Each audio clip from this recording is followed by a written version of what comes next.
हाँ बच्चों, जैसा कि मैंने बताया था कि colonialism and the countryside chapter जो है उसको हम 3 पार्ट में पढ़ सकते हैं। इसीलिए मैं 3 वीडियो बनाने के लिए पहले तुम लोग को इन्फॉर्म किया था।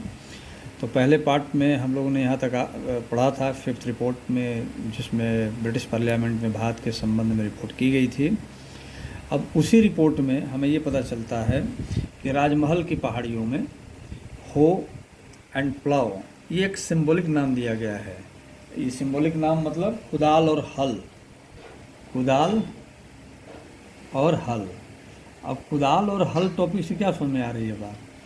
तो यह इसको समझने के लिए बनाया गया है कि जो राजमहल पहाड़ियों में रहने वाले ट्राइब्स थे, है ना, जनजातियां जो थी, ये ख़ास तौर पर स्लैश एंड बर्न, या कह सकते हो कि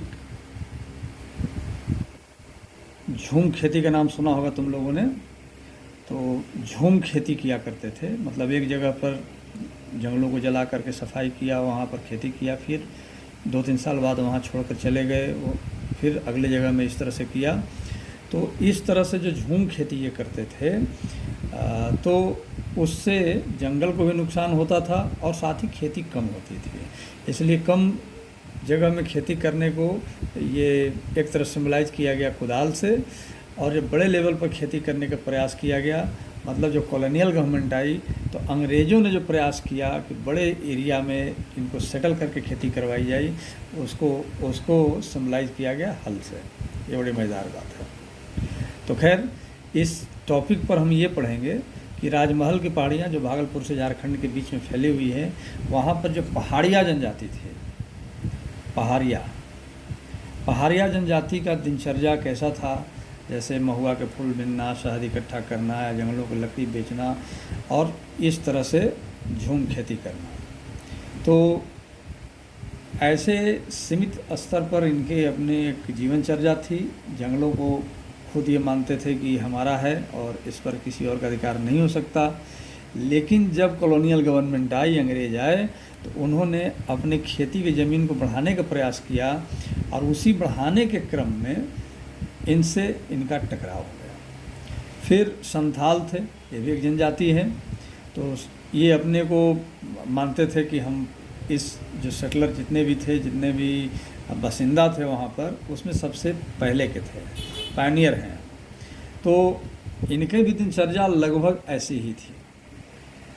अब इनके दिनचर्या और इनके पूरे इस क्रियाकलाप को रिकॉर्ड किया बुकानन ने। बुकानन कौन था? ये फ्रांसिस बुकानन एक डॉक्टर था, लेकिन इसकी रुचि थी ऐसे चीज़ों में कि गवर्नमेंट के जो वहाँ प्रोजेक्ट चल रहे हैं उसको कैसे कवर किया जाए। तो बुकानन ने इन राजमहल के पहाड़ी या पहाड़िया जनजातियों और संथालों के बारे में एक डिटेल अकाउंट दिया है, एक डिटेल जानकारी दी है, जिसको हम इस टॉपिक में जान रहे हैं। अब यहाँ परेशानी क्या हुई कि कॉलोनियल गवर्नमेंट ने कानून बना करके जिन इलाकों पर ये जनजातियाँ अपना खेती करती थी, चाहे वो सीमित स्तर पर ही हो, चाहे झूम खेती ही हो, लेकिन उनको सेटलमेंट में ले आया और उन पर टैक्सेशन को इम्पोज किया, टैक्स लेने को बढ़ावा दिया, जिसका विरोध इन लोगों ने किया। इनका मानना था कि बरसों या हज़ारों साल से या हमेशा से जंगलों का वो खुद राजा है और खुद ही उस एरिया के अपने आप स्वयंभू शासक मानते थे। लेकिन बहुत सारे पहाड़िया जनजातियों को या संथालों को अंग्रेज़ों ने क्या किया, ज़मीन लौट कर दिया। उनको कहा कि 10 साल तक आप इस तरह से खेती करिए, और उस खेती से जो फल, जो लाभ मिलेगा, उससे कुछ टैक्स हमें दीजिए, कुछ अपने करिए। लेकिन इन्हीं क्रम में इनका विद्रोह हो गया, क्योंकि संथाल बाहरी लोगों को, चाहे वो अंग्रेज हों चाहे भारतीय हों, सबको दीकू मानते थे। क्या मानते थे? दीकू मानते थे। दीकू मतलब आउटसाइडर ऑफ ट्राइबल सोसाइटी, जो ट्राइबल सोसाइटी के बाहर के आते थे। तो इन दिक्कुओं को लेकर के विद्रोह हुआ संथालों का। अंग्रेज भी उसके सामने आए। आगे चलकर हम जानते हैं कि इसी क्रम में मुंडा विद्रोह भी हुआ था, जिसको बिरसा मुंडा ने अगुवाई किया था।